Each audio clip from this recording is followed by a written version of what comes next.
The fellow standing in front of me is Rob Weber. He is the town's coastal coordinator. He's been working for the town for almost 7 years. Almost 7 years. And we asked him how busy he was now that all the town is going through this whole renourishment plan. And he said, well, only about 80-hour weeks since the first of the year. So we're very grateful to Rob for all that he does and that he takes time out of his busy schedule to help us understand what's going on. Our goal today is to go from the very north end to the very southernmost end, to make about 4 stops and to sort of give you an idea and let you see firsthand what the town is doing with your tax dollars. So now I will turn the meeting over to Rob. We're going to say a few words here and then we'll get started. Rob, thanks a lot. Good morning. Good morning, everyone. Can you hear me? No.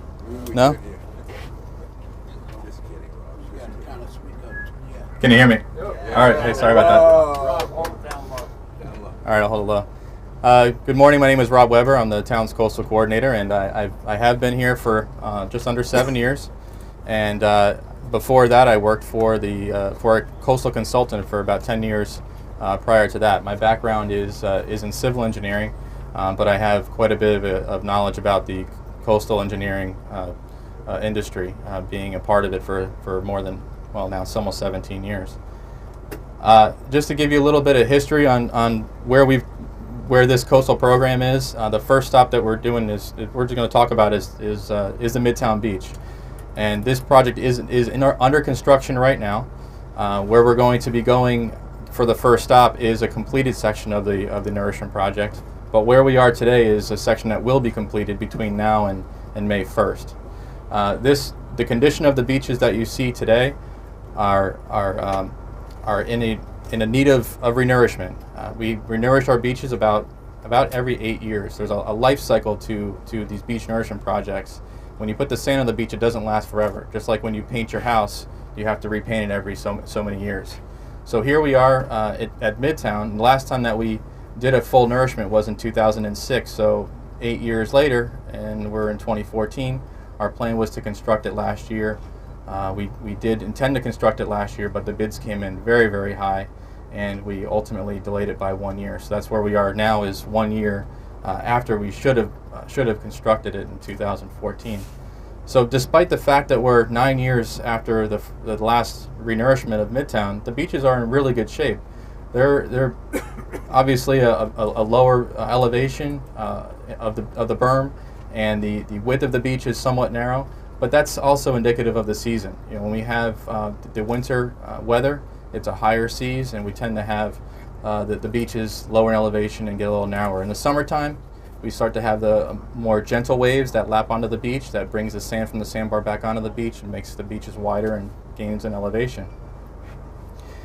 So because the beaches were in relatively good condition here in Midtown, even though we're getting ready to add more sand on the beach, one of the activities that were recently performed here in Midtown by Peruvian Avenue behind us here was an excavation of the Midtown Beach of some sand that was brought to Phipps Ocean Park.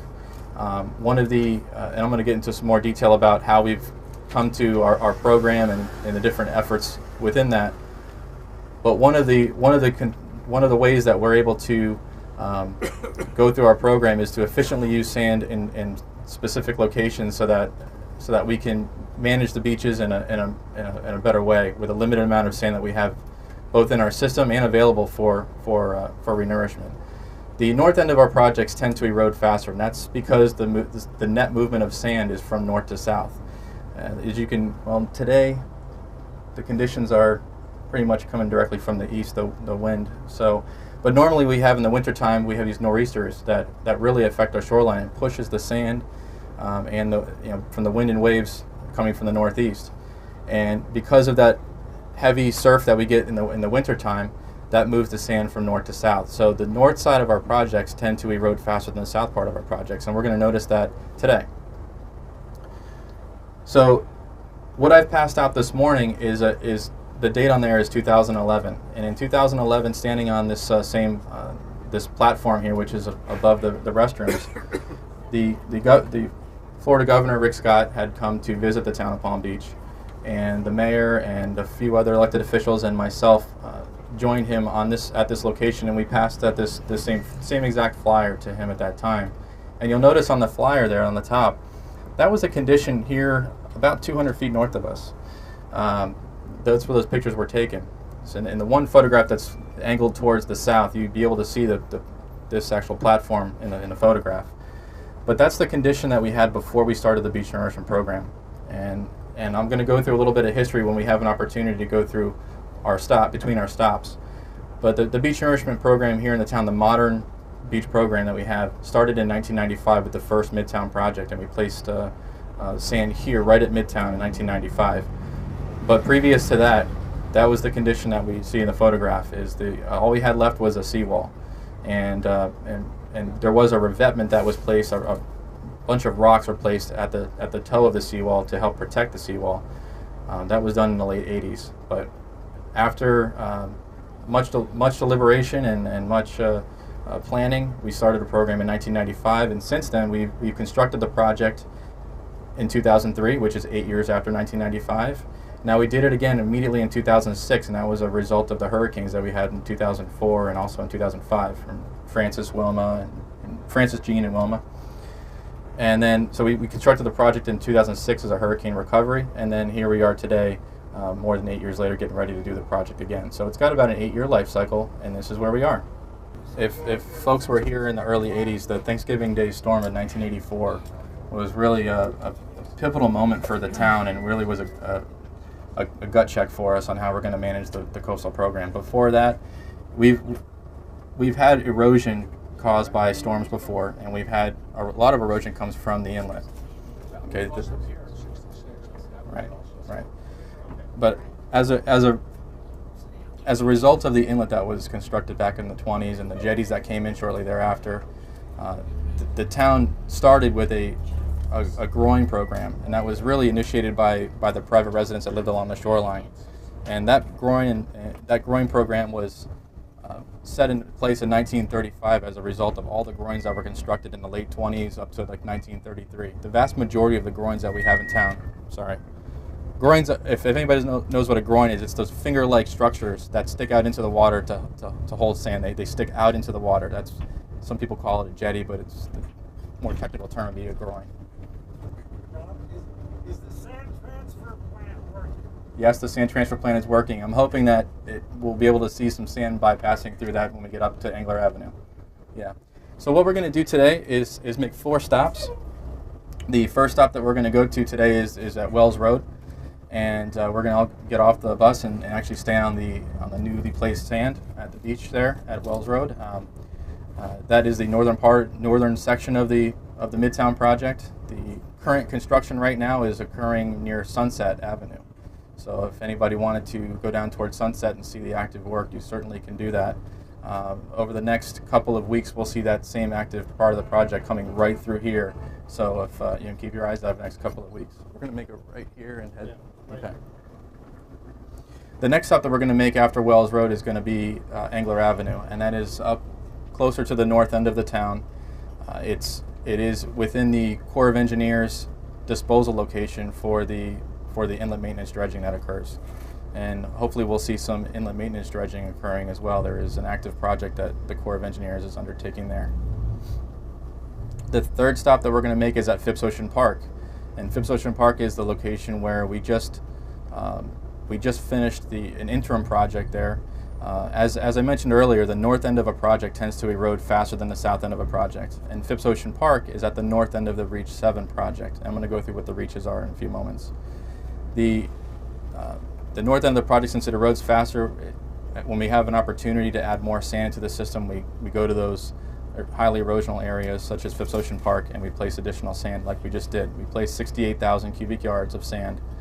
That came from the Midtown beach, and it was trucked to Phipps Ocean Park.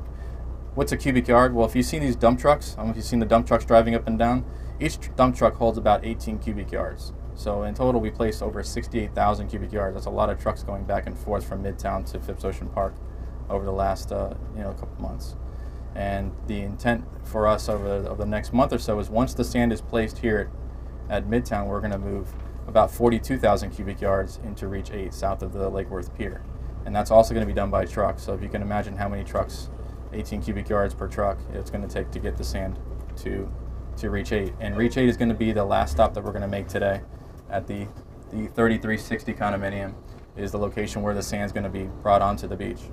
So that'll be our last stop. If you have any questions along the way, you certainly can ask it. If you have any specific questions you want to hold until the end on our way back from Reach 8, certainly you can ask it then. Yeah. Rob, thanks again for doing the tour.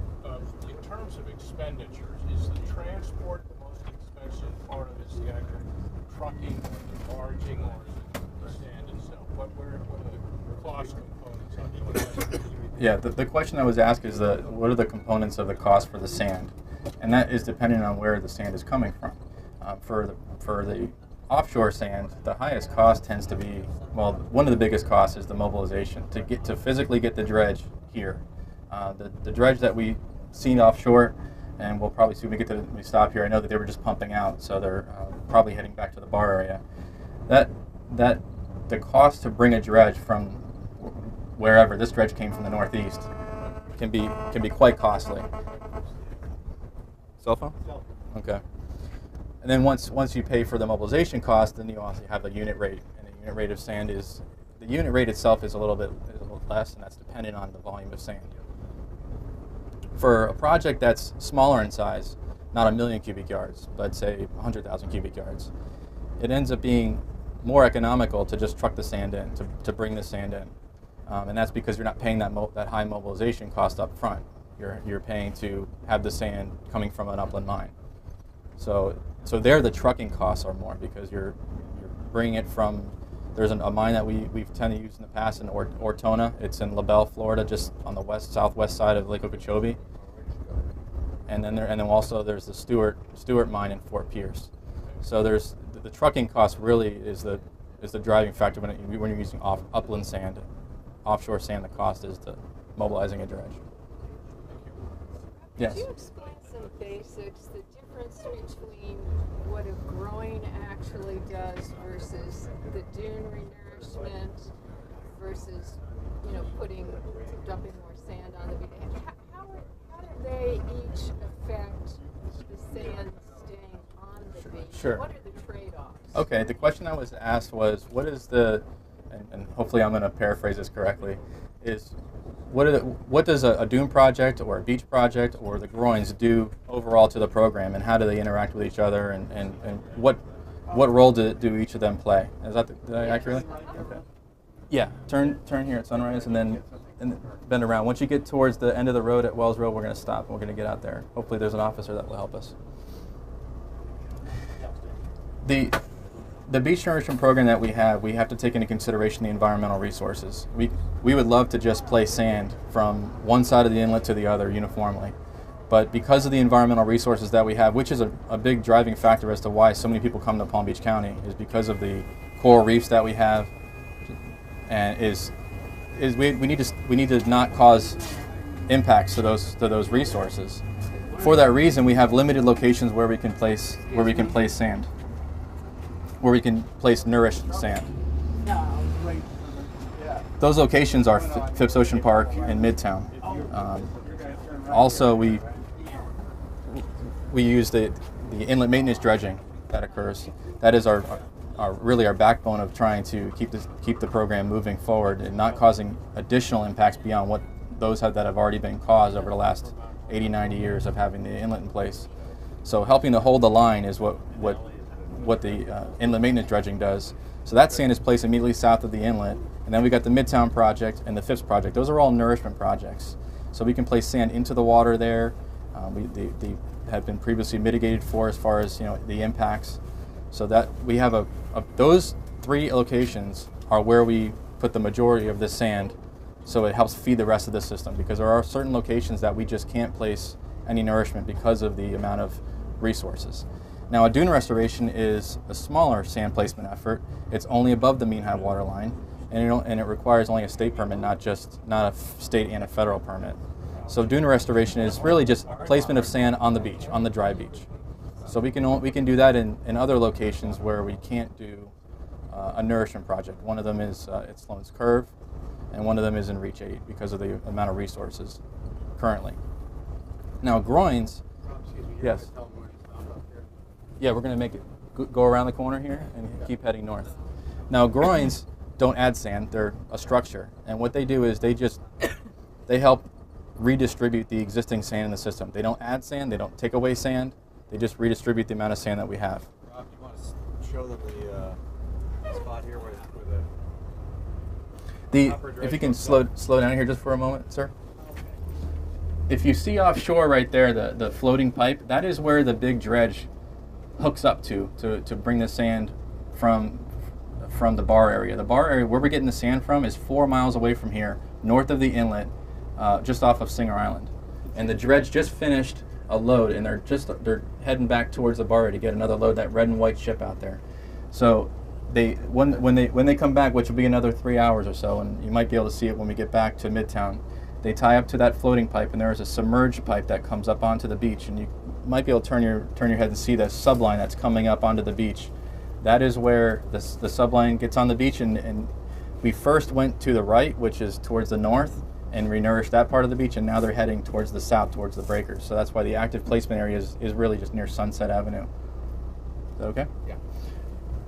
So they load the sand north of the inlet? The sand is... They float it down here and they offload it here? The sand is loaded into a hopper dredge. It holds around 4,000 cubic yards at a time. It's sucked like a vacuum cleaner. It sucks off the sand off the bottom of the seafloor, and that sand is then put into their hopper, into the hull of the ship, and when it's full, then they just go ahead and drive it down here to pump it out. So this beach has been renourished right here. Yeah. Excuse me? Where is that exactly coming from? The bar area is in Singer Island. It's about a few thousand feet off of, I think is it Ocean Park? It might be. It's just Ocean Reef Park, yeah. North of the inlet. We're gonna go all the way to Wells Road. Yeah.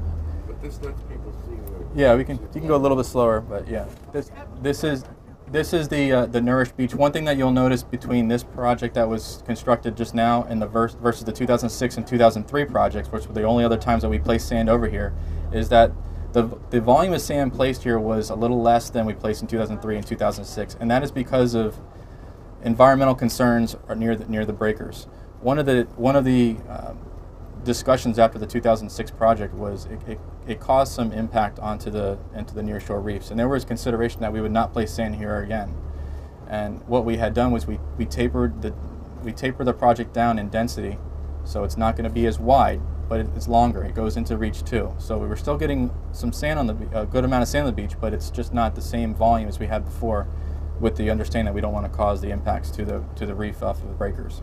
Rob, it's about 300,000 cubic yards so far. It's 300,000 cubic yards, yeah, north of the breakers so far, right?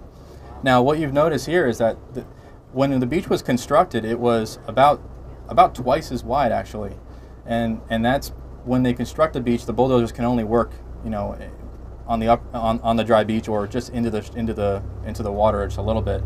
And the design of these beach projects is to help provide sand in the whole profile. And there is quite a bit of sand that has been adjusted since the project. Usually we see this adjustment over the first 6 months or so, but that adjustment happened all over a few weeks, over a couple of weeks, because of the high energy waves that we had just after this section was constructed here in late January, early February. If you recall that really rough seas that we had, at 10-foot waves breaking on the shoreline, that moved that sand into the nearshore bar that is still within the system. Still gonna, like when I mentioned earlier that the winter profile, the winter conditions tend to be a little narrower beach and a little lower in elevation. And the summertime is when the beach will be wider and a little taller. So yeah, once we get just to the bend, we're gonna stop so we can get off. What's the relationship between the bar and any of the reefs? Where are the reefs in relation to this particular section of Well, shoreline? there's 3 reef lines here off of the town, and the first reef line is out in well beyond 20 some odd feet, maybe 30 feet. 30 feet. Yeah, and the sandbar, active sandbar, is anywhere from like 9 to 11 feet, somewhere in there.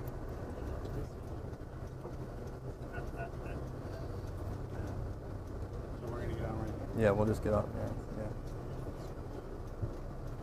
So we're going to get off here in a few moments, and we're going to get onto the beach, and I'm going to give you an opportunity to reach down, put your hands in the sand, and step in the sand, and we'll go from there.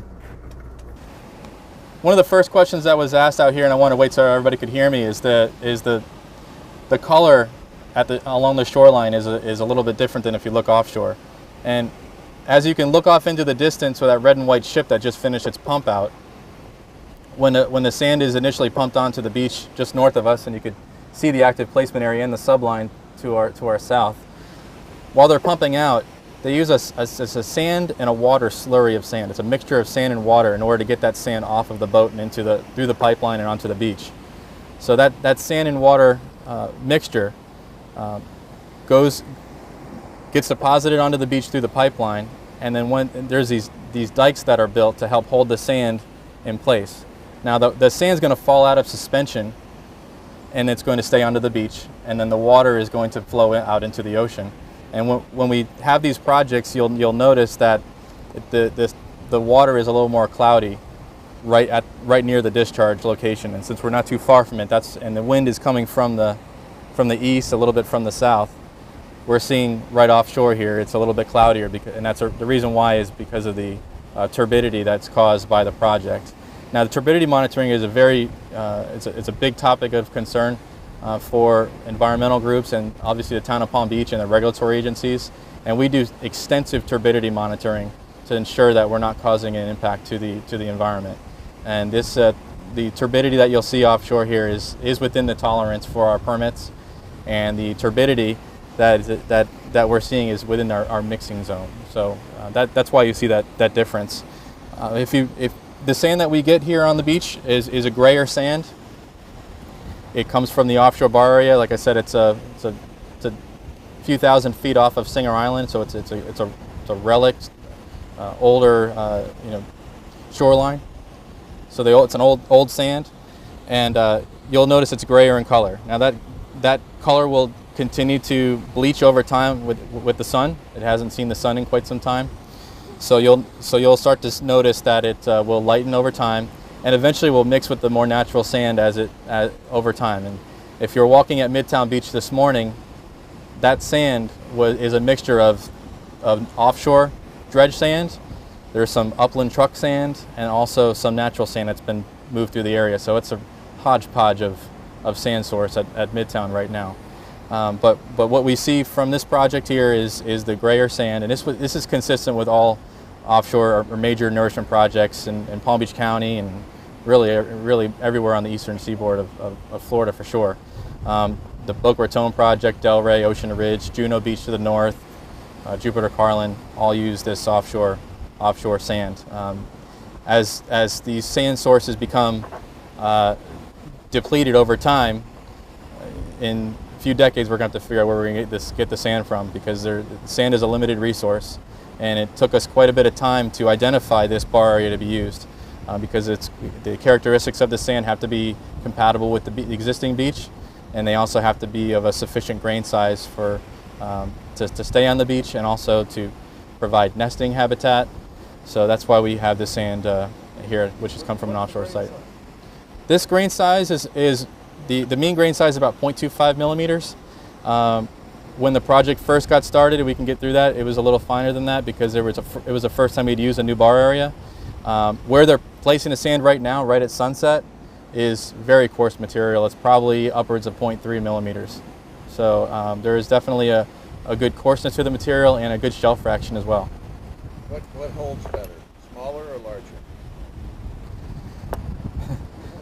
Well, one example, it depends on what you're talking about, if it's a beach nourishment project or a dune restoration project. But also, when we added sand in 2011 to the Phipps Ocean Park area, it was an interim project, it wasn't a full nourishment. We used the Ortona sand mine, which the grain size is above 0.4 millimeters. It's a very, very coarse material, and that sand came off the beach just as easy as offshore sand from Hurricane Sandy. So the difference is not as noticeable, but the coarser material it's heavier, so it's going to stay on the beach a little bit better. But the amount or the amount of time is, it's definitely a debatable thing. Retaining walls, What's Yes. the town's policy? I presume these are all privately owned and privately maintained? In the private properties, yes, there are some right-of-ways like where we're standing right now. That is the right-of-way section of Wells Road is the responsibility of the town to maintain. And is it the town's policy to encourage people to put these in?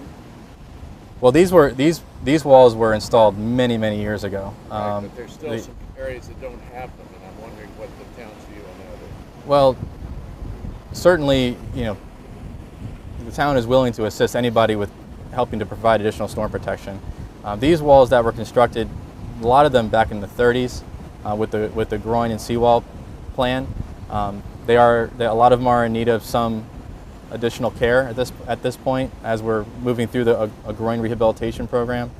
But also there's permitting challenges now that weren't there back in the 1930s. So those permitting hurdles that the town obviously willing to assist all the upland property owners with that. In the town of Palm Beach, we have done some rehabilitation to our seawalls. Most notably, the most recent one that we did was at Old South Ocean Boulevard in Reach 7. That was done in 2007 after the effects from all the hurricanes in 2005.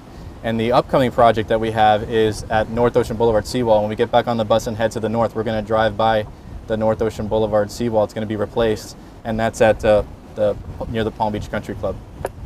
The town is broken down into 8 separate reaches, and the reaches are separated in the configuration of the shoreline. There's some consideration for what's on the upper side, the upland side, and how we manage the beaches in those areas. The beaches are separated by what we can do. For instance, in Reach 6, that beach is between Widener's and Sloan's Curve, and that beach is managed. The storm protection is afforded by the FDOT revetment that was placed many years ago.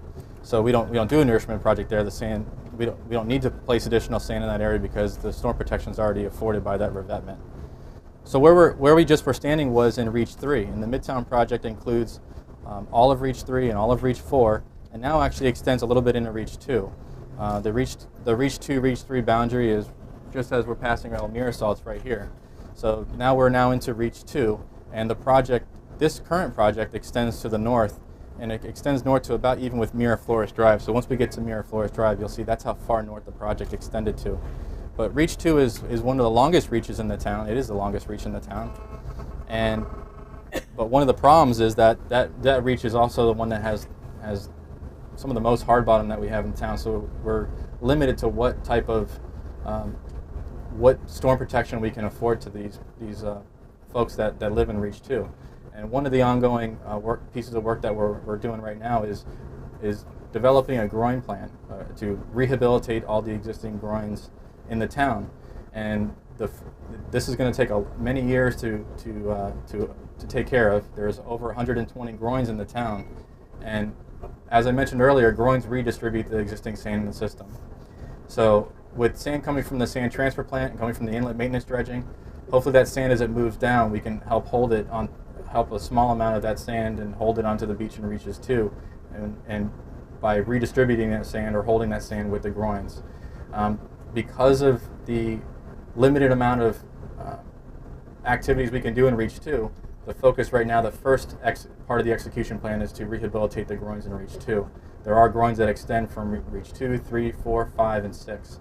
So the overall program is to address all of the town, but the initial focus is in the Reach 2 area because we simply don't have the ability to place nourished sand there.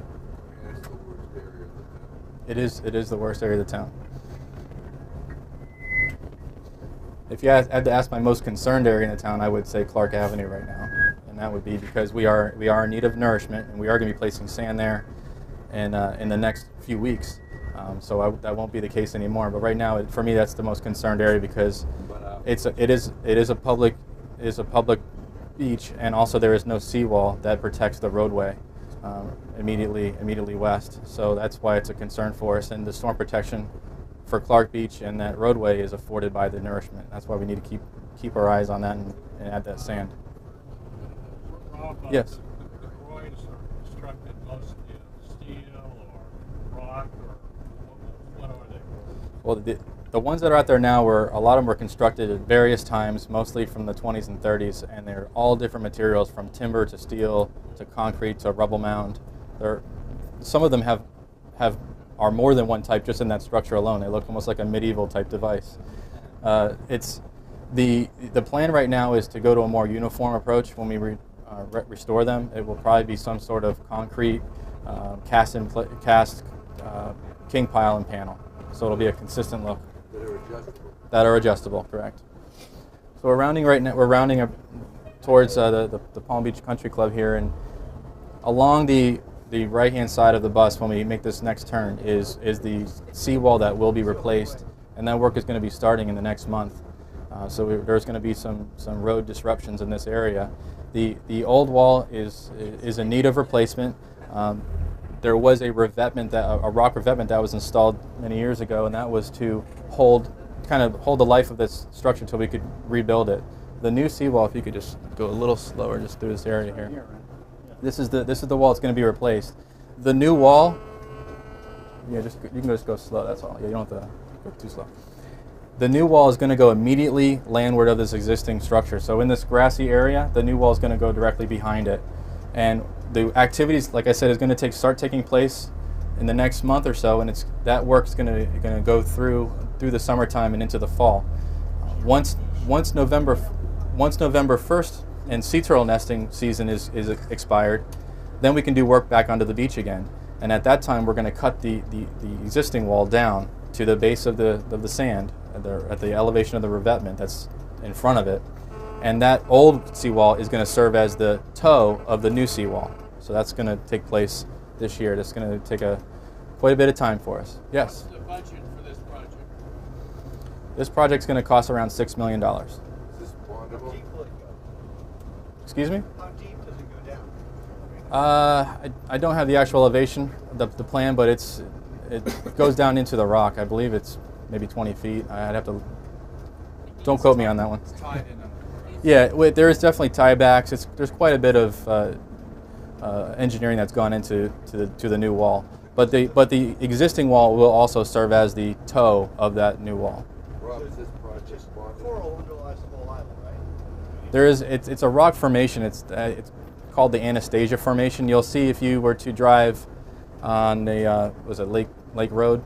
There's a section of it where you can drive through that rock itself. You can see that hardened rock, that cut, and that's really that's what keeps this island where it is. And along the shoreline, there's some sections where it's become exposed, like at Phipps Ocean Park.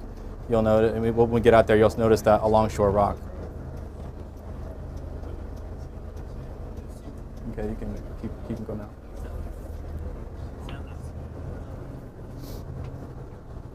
Hey Rob, Yes. this wall is going to be bonded, right? So do you save Yes. those palm trees? Can you repeat the question, I- Rob, please? Sure. The question is, are we gonna replace the palm trees? Save the palm trees? It's my understanding they're going to be the same palm trees there. They may need to replace some of them. I know there's a concern regarding permitting of those because those palm trees are DEP has an issue with their species. So I believe we're going to be able to put them back in place. Though I don't think they're just going to have to be moved a little bit closer to the road. The road's going to have to be adjusted a little bit to compensate for the new location of the seawall. Those palm trees? I don't think so. No, those have been there for quite some time. The No. seawall be higher or the same? It's the same, yeah. The part that you see is the top parapet wall. That's the actual seawall is underneath it. The level with the grass. Yes. You had mentioned that there are 100 and something groins in the length of the Yes. town's beaches. Were those primarily built by the town or by private owners, or who? And I know they go back many years. Yes. But who was the majority?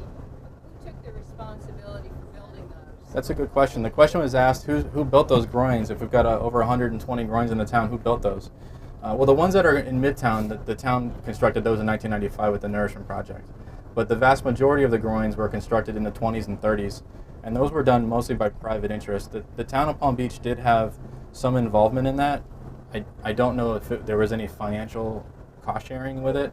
There may have been at the time the arrangement between staff was a little bit different, and we had more laborers that were able to assist. So there was definitely some involvement with the town, but primarily they were constructed by private interests. That's why when you see them, if you were to look on an aerial photograph, a lot of them are at the boundaries of the properties, or the old boundaries of the older properties. So that's why when we go to restore them, yeah, we're going to stop and talk about that. That's why when we restore them, we want to maintain their functionality so that they're still, holding sand, but they might be moved a little bit north or south to make sure that they all work better in harmony. They were constructed, specific for each of those properties, so they don't work as well together as they might. With all the engineering that we know today and the modeling, we're able to improve that. That's the dredge. No, that is a dredge, but that is not the Weeks Marine dredge doing the Midtown project. Another dredge. What you see there, it's a green dredge. It's the Atchafalaya. It's Cashman dredging. They're being contracted by the Corps of Engineers to dredge the inlet. The inlet dredging activity started last week, and this dredge, which holds a much smaller capacity than the red and white dredge that we saw earlier, holds only about 800 to 1,000 cubic yards per load. And it's the same type of methodology where it's using a hopper dredge. When you get to Angler, we're going to stop directly in the boat. That sand, he's bringing a load right now as close to shore, so we're all going to get to see together just how close to shore this boat gets. So you can answer that question for yourself with your own eyes. But it's not on the dry beach. And one thing I would note is that the draft of that vessel is probably 8 feet or so when it's full. So you can do the math. I expect he's probably going to get somewhere. I mean, it's definitely a little bouncy today. If it was completely flat, he could get very close to shore before he opened the bottom hatch. But I would expect he's somewhere around 700, 800 feet offshore by the time he opens it up. There's no piping there? No, it's just being dumped offshore. Is it doing us any good? Can't he pipe? Yes. Isn't there a mechanism to get him to pipe or to put it on smaller barges that can bring it closer to the shore? There certainly is, and that's something that we'll talk about more out there. We're going to get out here and take a look at the shoreline here. This is we're still in Reach 2, in the northern part of Reach 2, and this is the disposal location for the inlet maintenance dredging.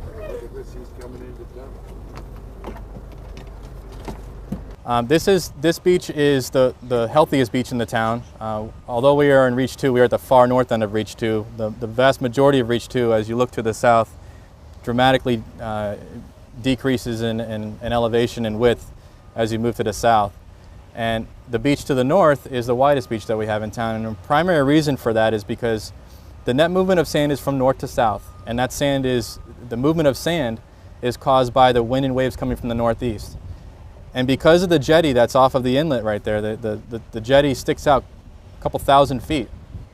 And that jetty we're in the shadow of that jetty right now. So the amount of wave energy that comes from the northeast is limited because of that jetty. So any sand that's placed here, it doesn't move that quickly through here. It doesn't get pushed along the more natural way because of the effects of the jetties and the inlet.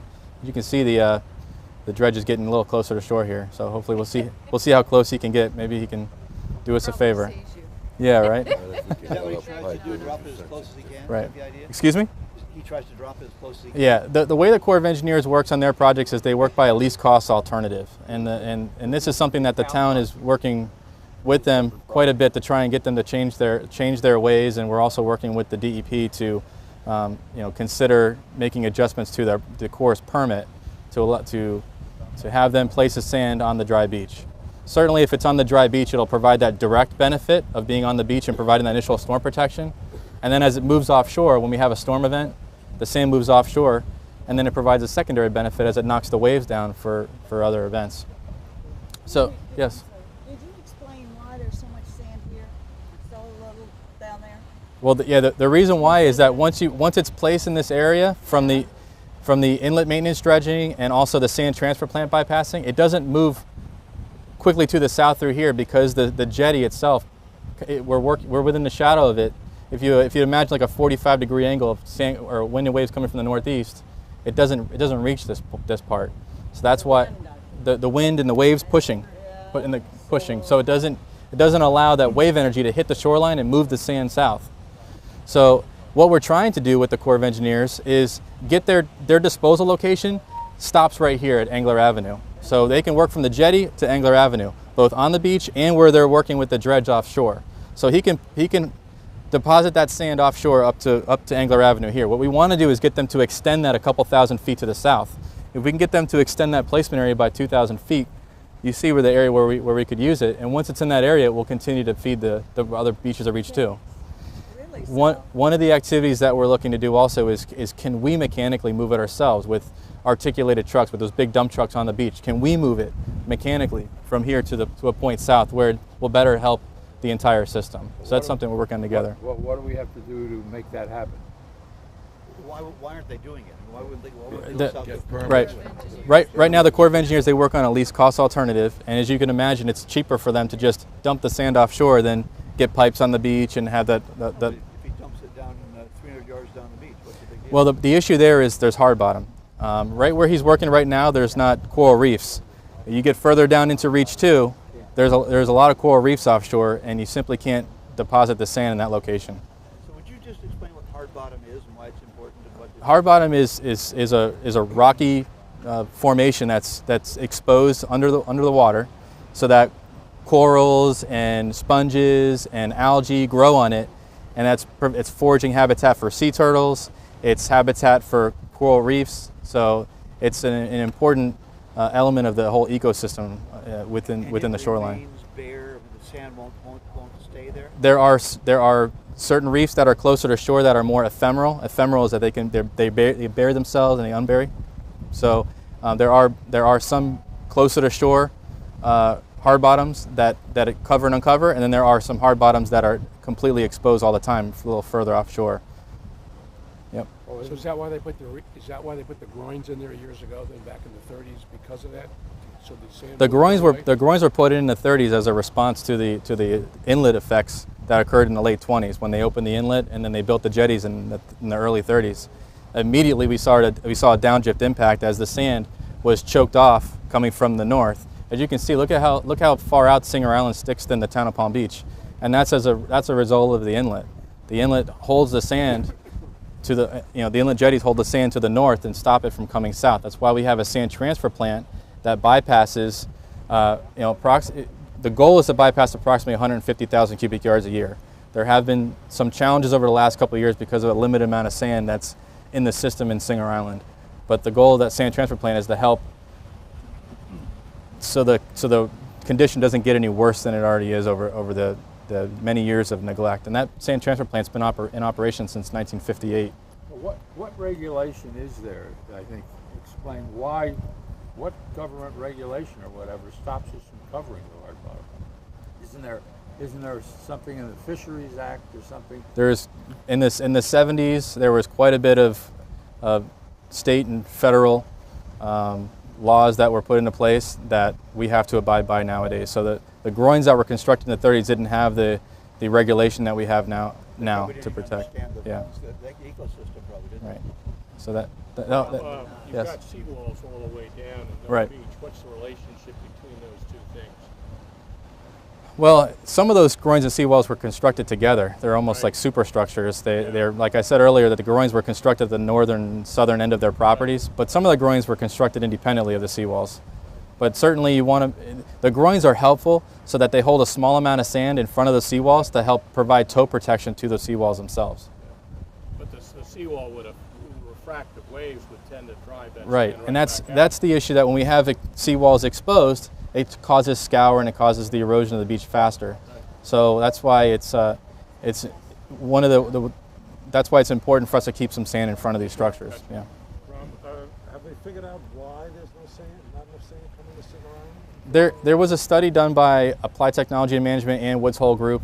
They reviewed the last 2 years of data, and it was not conclusive that any reduction in volume from the sand transfer plant was caused by the mitigation pods that the Palm Beach County had installed, or the settling basin that was recently expanded a couple years ago. Really, the problem is sand. There's not a whole lot of sand in the system to be bypassed. For quite a period of time, the county was doing dune restoration projects every single year, and they had stopped a couple years ago. They recently did another one, but adding sand into the system is definitely important to our north because that brings more sand to us, as our projects in Midtown and Phipps ultimately benefit Reach 8 and to our neighbors to the south. But it is something that we are going to continue to monitor. We have monitoring data we're going to continue to collect beyond the town of Palm Beach into the Palm Beach Shores area, and we're going to do that annually with our normal monitoring that we do, our surveys that we perform every year within the town.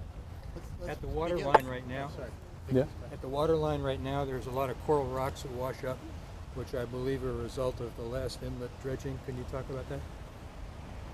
Yes, I can talk about that. The Corps of Engineers, when they did the last project where they placed the sand on the dry beach, they put about 400,000 cubic yards on the beach. This project that they're doing right now, and they're backing up now, so they just put that sand, and you see the ship is sticking a little bit more out of the water now.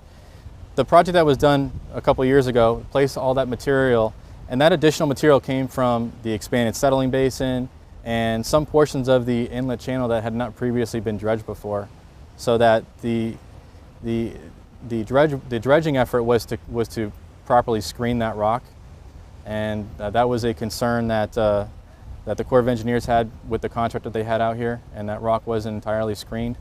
So they had to come out here and remove that rock from the beach. There are some incidental rocks still sitting out there that you'll notice when the beach erodes that there's still some, but I'm a hiker, and there were some rock cairns that were all along people had built along the shoreline here. There were so many rocks that were on the beach, and that was something that the Corps of Engineers had their contractor come out and remove the vast majority of it. There still is some that's out there though, and that's something that if we do get dry beach placement again in this area, we need to make sure that rock is not placed onto the beach.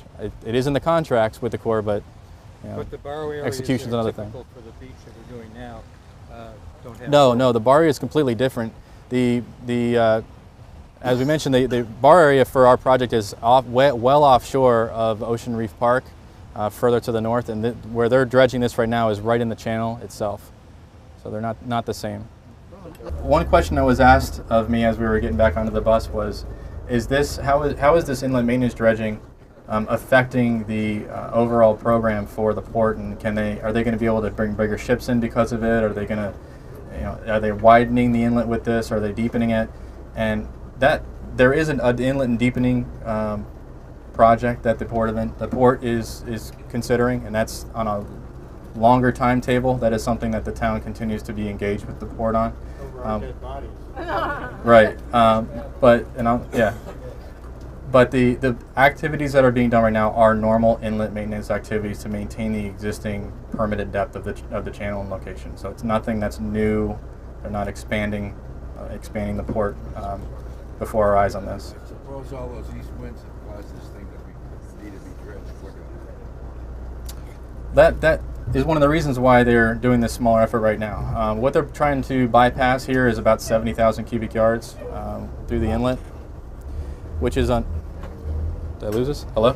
Which is unfortunate because I would much rather have that sand onto the beach.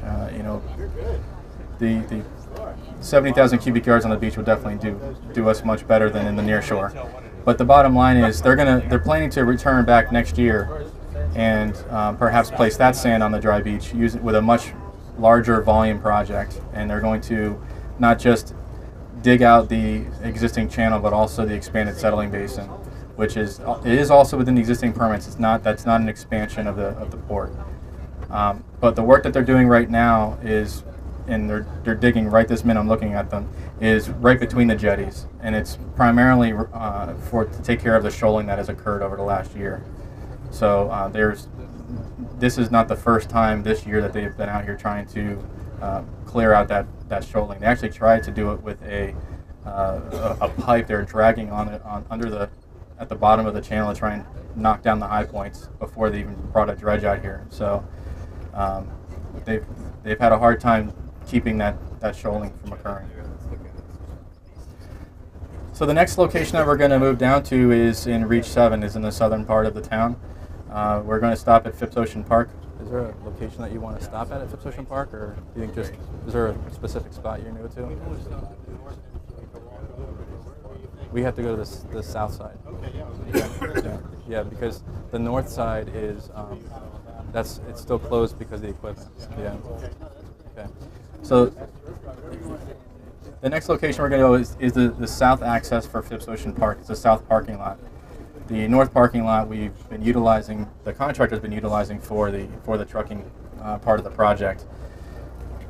Our initial goal was to bypass about take 88,000 cubic yards out of Midtown and truck that sand down into Phipps Ocean Park.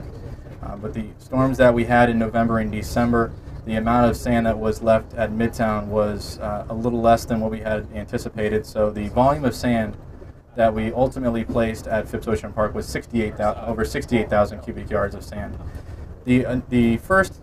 Our initial goal with the 88,000 cubic yards, we were going to construct that project last year, and that project, the 88,000 cubic yards, was to help provide that additional protection for us until we come back with the full nourishment, which is now scheduled for next winter.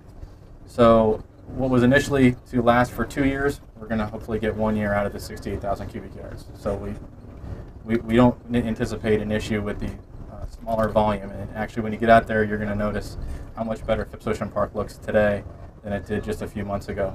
And that sand that is currently at Phipps Ocean Park is the Midtown sand. So if you were standing on the beach at Midtown this morning, you'll see the color, the grain size, the characteristics of the sand are Midtown. It's Midtown sand. And as I mentioned, the Midtown sand is a hodgepodge of the previous nourishment projects using offshore sand, some truck-hauled sand, and the natural sand moving through the system.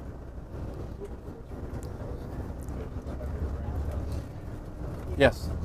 At the town council meeting on Tuesday, there was a lot of discussion about the fact that you don't test the grain and the quality of the sand until after it's placed. And right. Some people had suggested that you might test it prior to actually dumping it to make sure it was what right. you wanted and what we paid for.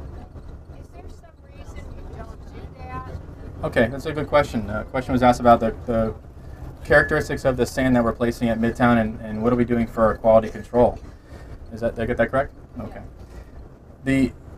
This project is our first project in the beach management agreement. And the beach management agreement is a pilot project that the DEP is initiated back in 2012. And this beach management agreement with the town, the county, DEP, and the Florida Fish and Wildlife Conservation Commission was signed in September of 2013. So this Midtown project is the first project that was included in that agreement. So it's not the traditional permit that we would be working through. That being said, there's additional provisions and specifics in that agreement when it comes to the beach placement and beach nourishment. And when all the projects were added into this beach management agreement, such as Midtown, Phipps, the groin program is in there. There is the seawall replacement. There are several efforts that are in dune restoration throughout the town wherever we can place it. If there's a footprint for it, we got to stay above the mean high water line, obviously. But all those projects are included in the beach management agreement. And also within that agreement is approved sand sources that have already been researched. This includes, there are some sand resources that are in the upland, such as the Ortona sand mine, like I mentioned, near Lake Okeechobee. And then there are some offshore resources. In 2010, the town of Palm Beach embarked on a sand search that we identified. We identified at the time 6 bar areas where we could get that material from, and that material was those locations were identified based on a lot of extensive research and vibrocoring and just testing of those bar areas. The beach management agreement includes those bar areas where we had done that extensive research, so we know which sand we're getting out of those bar areas already. That is, and that those sites are approved already. Now, what we're doing to quality control that is visually verify it.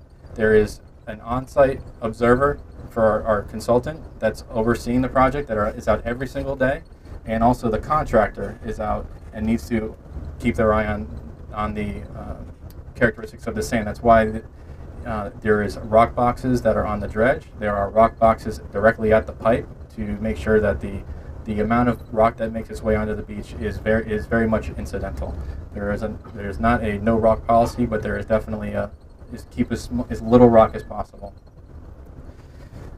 So that the visual observations are done, and quite frankly, the folks that do that are really versed in being able to identify the sand. I myself, I'm not going to boast, but I can tell you pretty close with the grain size just by looking at it. But the visual observations are done every day, because the sand sieve analysis that's done takes several days to work through. You have to dry the sand, and you add, there's a chemical process. Before you do a sand sieve analysis to actually have a breakdown of the actual characteristics of it, it takes quite a bit of time at a geotechnical lab. So if we were going to do that for every load, the project would never get done. So you simply can't do that. We did do that before we picked the bar. All that stuff was done well before we put a grain of sand on the beach. So the question at the council meeting was, someone had picked up samples, right. And she was saying that they were all not the quality that she thought they would be.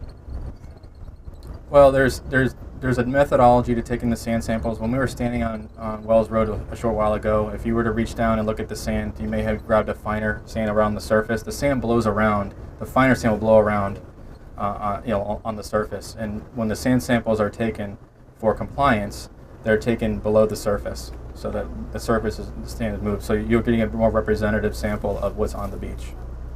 And those samples are done post-project. Per our beach management agreement, those sand sieve analyses are done post-project, every so often down the beach. And I think it's about every 500 feet or so. But in the interim, because of all the concerns regarding sand quality, we have taken additional samples along as we've moved through the process here.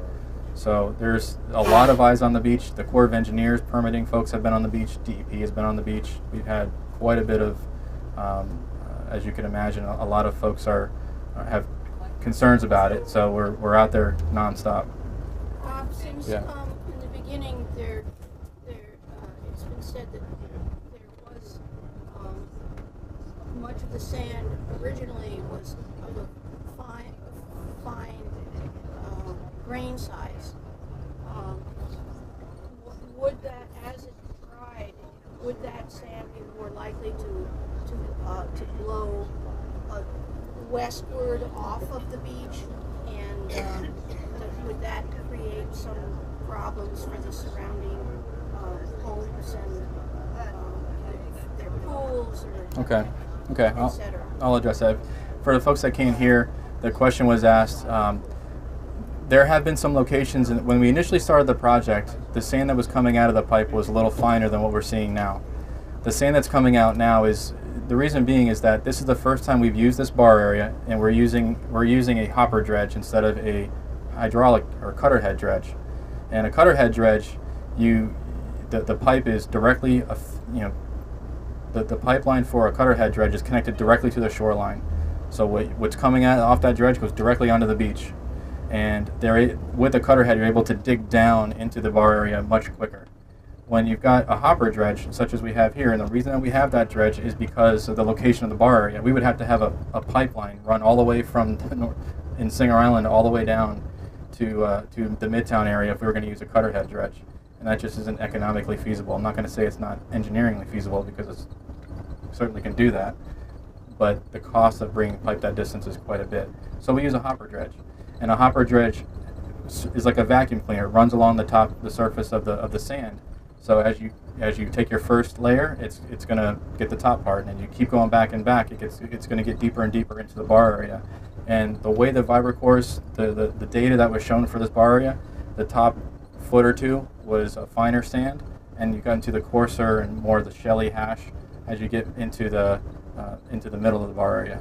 So the question that was asked was, okay, well, in the beginning of the project, the first few days, we saw some finer sand come onto the beach, and is that beach going to erode faster because that it has a finer sand? And this project was started because the hopper dredge, they don't just start from one side of the beach and they work to the other. They have to work at the subline locations where they can tie up. This hopper dredge can tie up to. And because they've got specific locations where the subline has to travel over hard bottom, over the coral reefs, there's only certain locations where we can have that pipe running along the bottom of the shore of the ocean. And one of those locations is Sunset Avenue. And at Sunset Avenue is where we initially started the project and worked our way towards the north. So for the first couple days, right near Sunset and around the route trail area, you noticed that the sand was a little finer. But where they are right now is they flipped that pipe, they did all the northern stuff, and they're working their way to the south. So right adjacent to route trail, right at Sunset now, is some of the most coarsest material. As I mentioned, the sand coming out of the pipe right now it has been looked at by the engineers above 0.3 millimeters right now.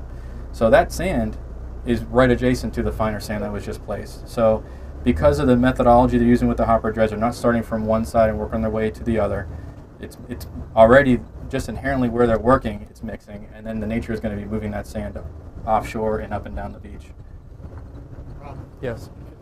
should we get him up on the beach to drive down? Oh yeah, I didn't notice where you guys were. Yeah. Yeah. Take a left here, right? Not here. Maybe go to Chilean. Chilean. Yeah, go from Chilean. Is that one way? It's one way the other way. Chilean. Or I'm sorry, Peruvian. Over here. The next light. Just make a left. Yeah. Yeah. You got it. Yeah. Just go up on the beach and sit down. Absolutely. Yeah. We're going to make our way back towards the beach so that we can continue to view the beach and talk about that as we make our way to the south. But we are in the Midtown area.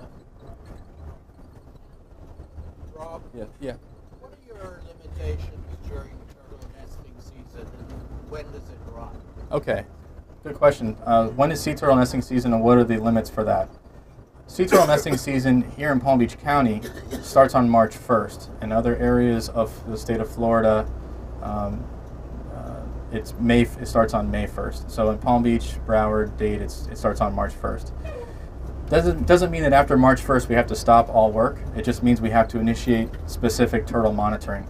So the dredger, his active work area, he has to be confined to a certain location at night, and then before he moves outside of that active placement area the next morning, he's contacted by our turtle monitor to say all is clear. And if there are any turtle nests, then they would have to be removed by our turtle monitor, and they're moving to a safer location to where they can incubate and go through their natural process. So the work though needs to be done per our permits done by May 1st. May 1st we have to be off the beach, and that is really when nesting season really gets underway. And the amount of nests on the beach are so much that it just doesn't make sense to relocate that many nests. So that's why May 1st is when the projects need to be done by. And now nesting season continues through the summertime into the fall, and the last day of sea turtle nesting season is Halloween on October 31st. So on November 1st is when we can start doing activities on the beach, beach nourishment, groin construction. That's why our seawall that we're looking to replace, the bottom part of that, the seaward part of that, we'll take care of that after November 1st, and that's why. As we continue down Midtown Beach, you'll notice these are the 11 groins that the town installed in 1995 with the Nourishment Project. The stem of those groins is a concrete structure, and that is part of the PEP reefs that were tried in the early 90s. Before we started to go to a beach nourishment program, we first were trying to see if there was a panacea of just putting some structures offshore to keep the wave energy from hitting the shoreline. And those PEP reefs were ultimately determined shortly after they were installed that they were actually causing a detriment to the shoreline. So they were removed in lieu of a beach nourishment program, and the structures themselves were used for groins. Now the area you're looking at right now between Gulfstream and Villa Marina is the area where we excavated the beach for the Phipps Ocean Park project. You can notice a difference as we make our way past Villa Marina. It's a little wider, and that's the difference in shoreline as opposed from the section that we excavated versus the section we haven't. The Midtown project now extends down to Banyan Road. So as we approach Banyan Road, you'll see that that's the end, the southern terminus of the Midtown project.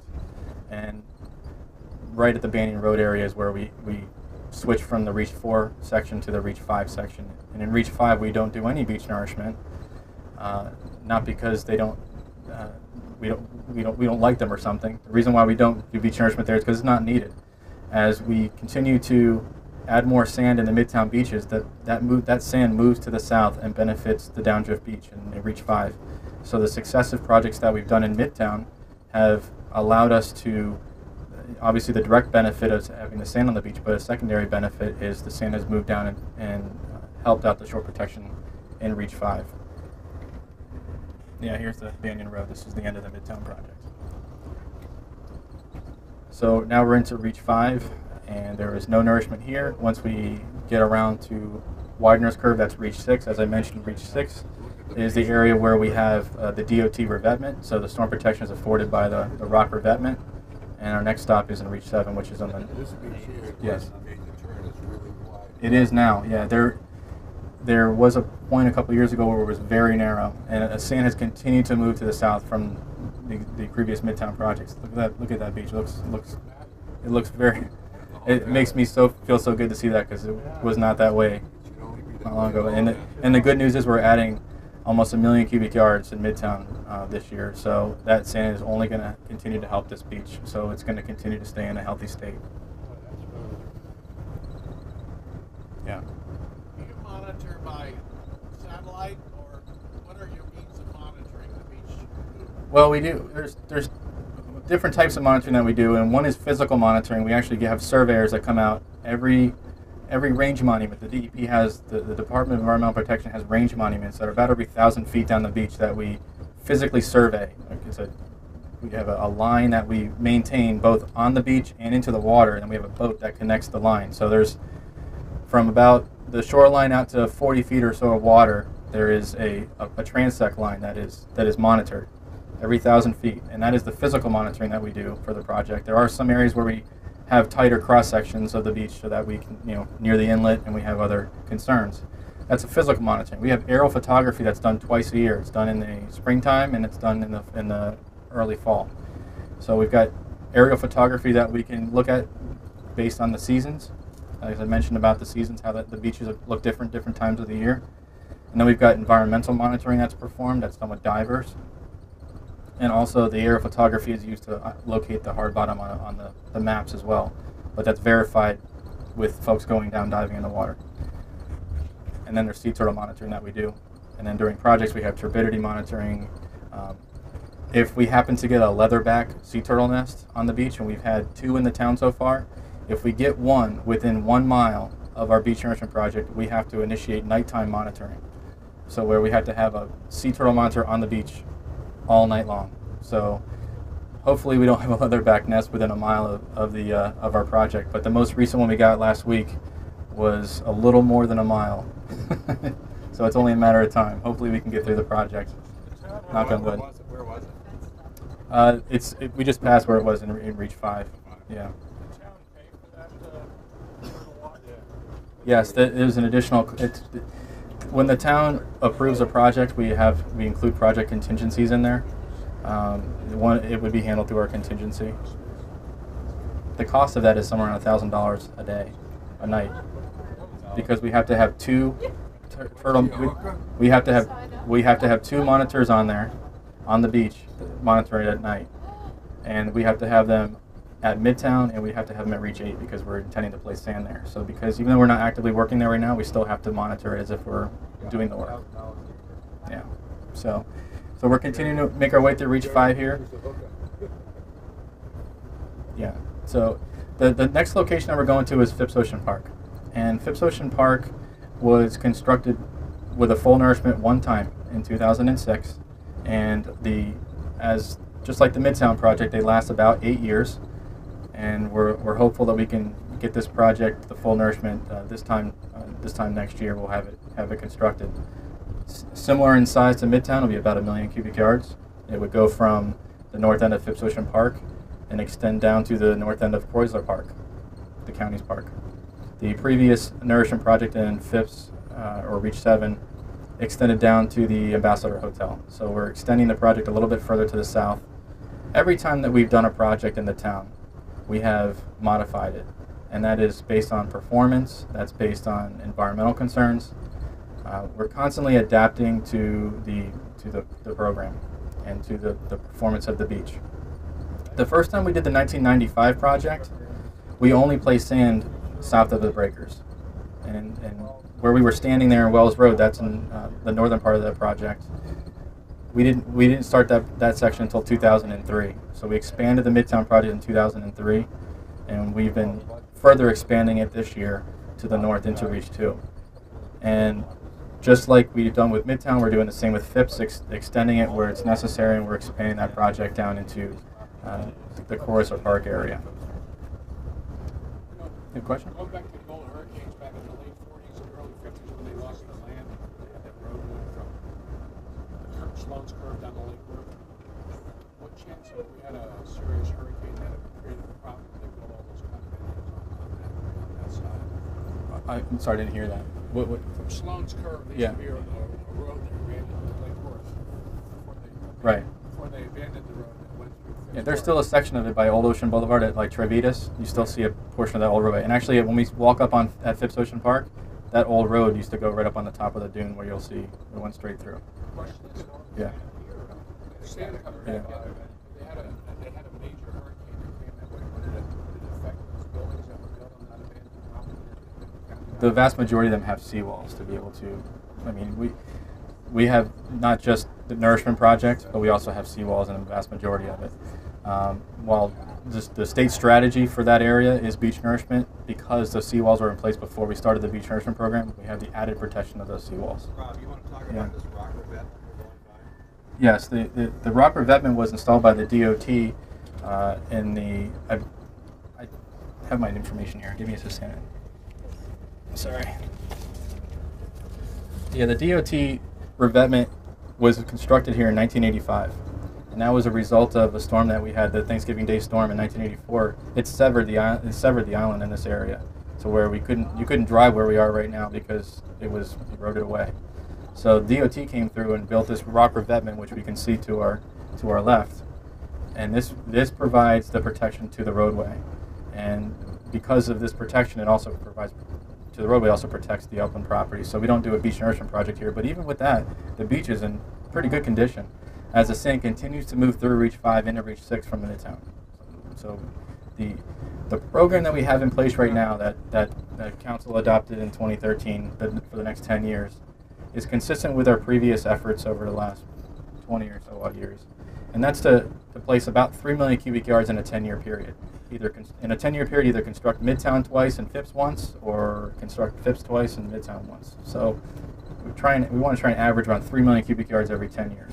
So that'll continue to keep our beaches as healthy as possible. And where we are right here is in a section where we do not do nourishment, but you can see a lot of sand is making its way through the beaches here, so that it will continue to benefit the north end of Reach 7. Reach 7 is a considered spot for us because there's a limited amount of sand that we can place by the Sloan's Curve to Phipps Ocean Park area, and that's due to the amount of hard bottom, the coral reefs that we have offshore there.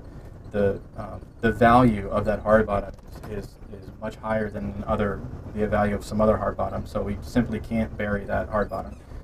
There were some hard bottoms that we have seen in in Phipps Ocean Park itself, and those have been mitigated for. Yeah, you could, yeah. Rob, when you say mitigated for, what Yes. exactly does that mean? Mitigated for. What is mitigated for? Well, with the Phipps Ocean Park project, it did cause some burial to some of the hard bottom resources that are offshore. Those resources had to be replaced in a sense, and that's done by artificial reefs. It was done for the Phipps Ocean project with artificial reefs, and there was 3.1 acres of artificial reef that was constructed as a result of that construction. The 3.1? The 3.1 acre reef is constructed north in Reach 5. All of our artificial reefs are constructed in Reach 5 because we don't do nourishment there. Right. The artificial reefs we construct, we put them in the Reach 5, Reach 6 beaches because we know what we don't want to do is put an artificial reef in the water where we know we're going to have to where we'd have to remitigate for if we put a nourishment project there. So that's why we strategically place them where we do. We're going to turn left here. Go to the south side. Oh, the south this side. is closed. Past the light. Yeah, this is the. Yeah. Was there any mitigation in Midtown around the breakers? Yes, that's why. The question is what kind of mitigation do we have to do for breakers? as a result of the 2003 and 2006 projects, all the monitoring data that we evaluated, there was some influence on the sand that was placed and the hard bottom that's near the breakers. But what we also had happen in 2004 and 2005 and even in 2007 and 2008 is a tremendous amount of hurricanes and tropical storms. So what was project related and what impacts were caused by the hurricanes are not discernible between the two. But what was decided with the regulatory agencies was that we would have to do mitigation for those projects, and that's why we have modified the template north of the breakers, and it's a little bit narrower, a little bit smaller placement area as far as the density. That's why we had to pull back the template a little bit because of the impacts that were identified as a result of those last two projects. And what we have right now is we have to construct a 1.5 acre artificial reef, which is going to be used as a nursery. What we want to do is be proactive in the way that we handle our mitigation efforts and not just throw rocks in the water and hope that they're going to all of a sudden, flourish and bring new species back. So we've got a coral nursery effort that is going to take, it's a 10-year program that we're going to be populating these artificial reefs with coral reefs, corals that otherwise would die. One of the examples that we have is the corals that we're getting right now, or most recently, have come out of the Port of Palm Beach from their slip that they're redoing. We're taking the corals off and we're putting them on our existing artificial reef. Where we're standing right now is the Midtown sand that has been truck hauled over to here to Reach 7. And this sand was truck hauled, so it's an upper beach placement. So the elevation here is much higher than you'll see down at the shoreline. And this is the upper beach placement, the sand that has been placed as an interim measure before we come back next year to put the 1 million cubic yards of sand onto the beach.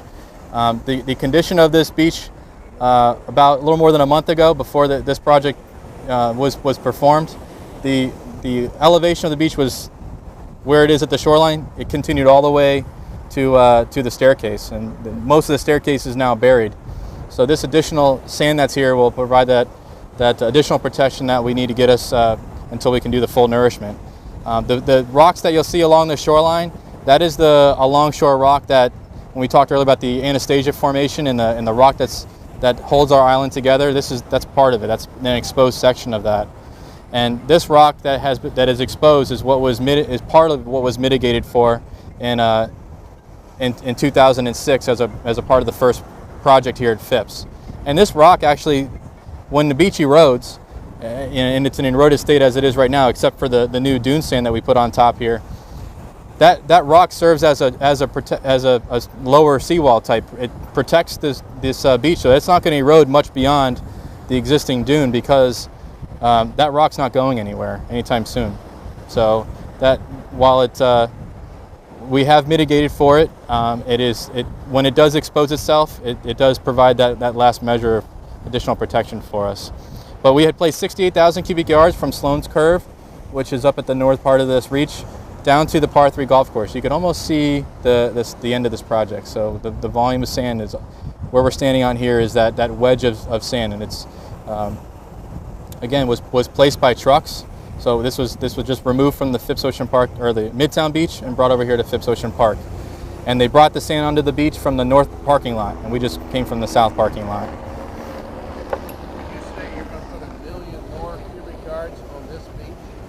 Yes, it doesn't look like you have room. It will go into the water, a lot of it.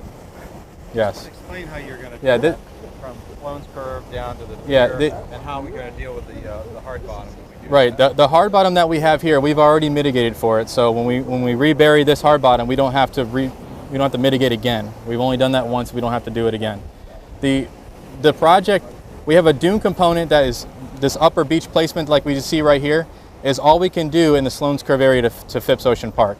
So that couple thousand feet between Sloan's Curve and Phipps Ocean Park, we only can do dune restoration. And we're going to redo that as necessary above the knee-high water line this time again next year.